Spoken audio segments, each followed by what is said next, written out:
С древних времен люди со страхом и почитанием относились к природной стихии, наделяли явления природы характером, давали им имена, устраивали в их честь празднества и приносили жертвы. Позже, когда явления окружающей среды уже перестали быть чем-то загадочным и необъяснимым, человек постепенно начал учиться использовать энергию стихий себе во благо. Одним из источников такой энергии является ветер.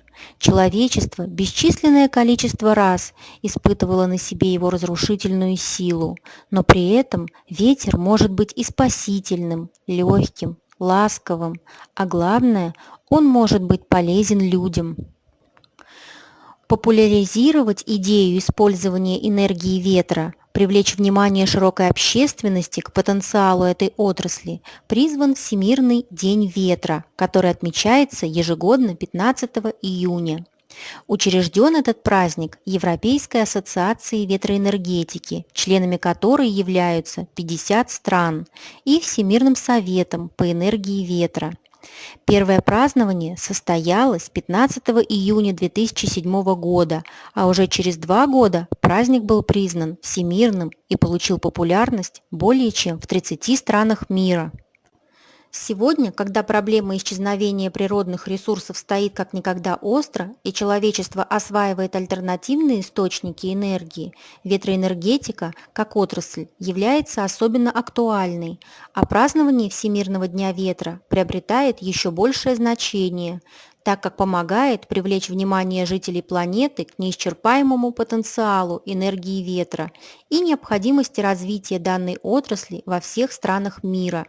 Поскольку Всемирный день ветра праздник довольно молодой, то и устоявшихся традиций в его проведении пока немного.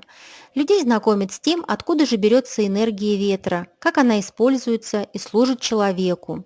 Для этого в разных странах проводят экскурсии на ветровые станции, показывают и объясняют принцип работы ветрогенераторных установок, организовывают конференции, семинары и встречи с учеными и экспертами. В 2014 году в праздновании Всемирного дня ветра приняли участие более 40 стран.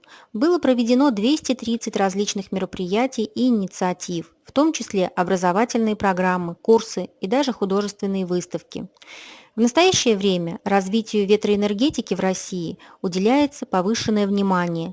Государства делают упор на развитие альтернативных источников энергии. Принимаются программы по поддержке и стимулированию этой отрасли энергетики на федеральном и региональных уровнях.